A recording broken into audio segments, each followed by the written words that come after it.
name is Kristen Guenther, and I'm doing a persuasive speech on organ donation.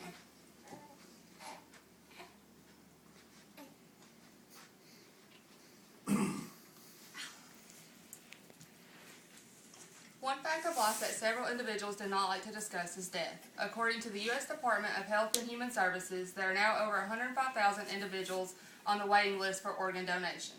About 80 of these individuals will receive organ donations every day, while unfortunately 20 of these individuals will die daily while waiting for organ transplants.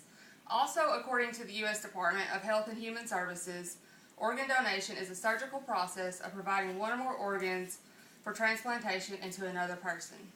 Organ donation can give individuals on the transplant waiting list a longer, more prosperous life.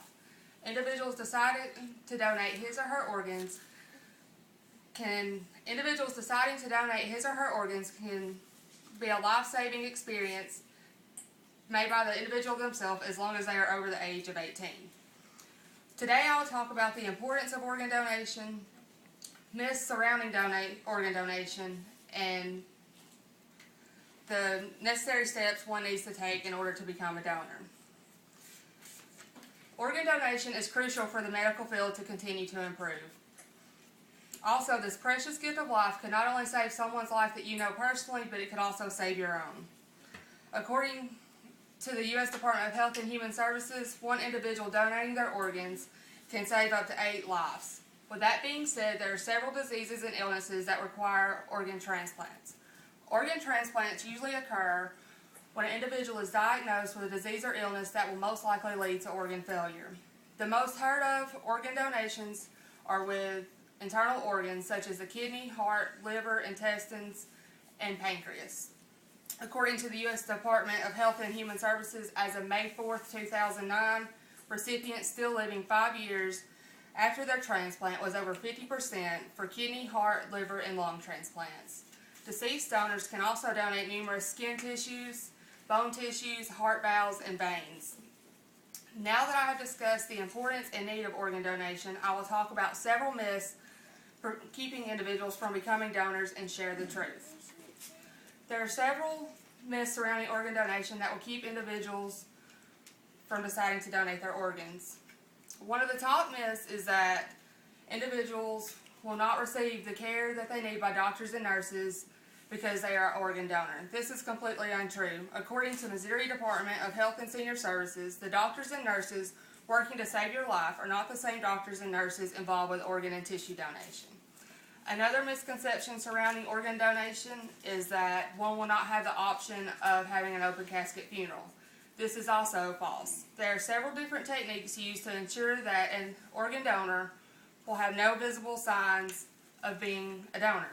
For example, the surgical lines performed to remove the organs will be covered with the individual's clothing at their time of the funeral. Also, one can be ensured that their funeral will not be delayed since most organ donations occur 24 hours after death. One does not have to be a certain age to donate, and there are very few illnesses and diseases that prevent one from becoming a donor, such as HIV, AIDS, and certain cancers. Fortunately, individuals that have suffered from cancer may still be able to donate if they have been free from cancer for over 5 years. Religion is oftentimes a concern for individuals deciding to donate. With that being said, several religions view organ donation as a charitable act of love and will support the individual's decision of becoming a donor.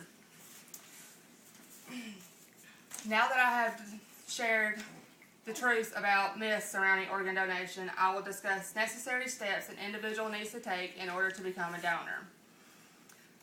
Since I've stated so many facts about organ donation, it is easy for all of you to understand how important this gift of life can be. For one to become an organ donor, they can get it when receiving their permanent driver's license. When one receives their driver's license, they will be asked if they would like to be a donor, and their reply will be stated on their permanent driver's license. Also, one can register online at Donate Life America.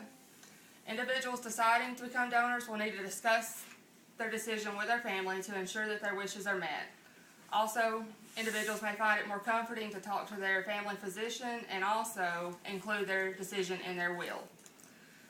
Now that you all have a more common knowledge of organ donation, I will review the topics that we talked about today.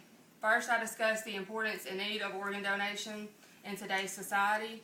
Second, I shared the truth surrounding many myths about organ donation. And last, I discussed necessary steps individuals need to take to become organ donors and how to ensure that their wishes will be met. Organ donation can save an individual's life. In close, everyone will have to face death, and each individual has his or her own right to decide to become an organ donor. I personally have decided to donate my organs because I feel I will have no use for them at my time of death. I hope I have given you all new insight on organ donation, and you will all at least consider helping save someone's life by becoming a donor. I will now pass out handouts that have facts about organ donation and also a website that you can go to register to become a donor.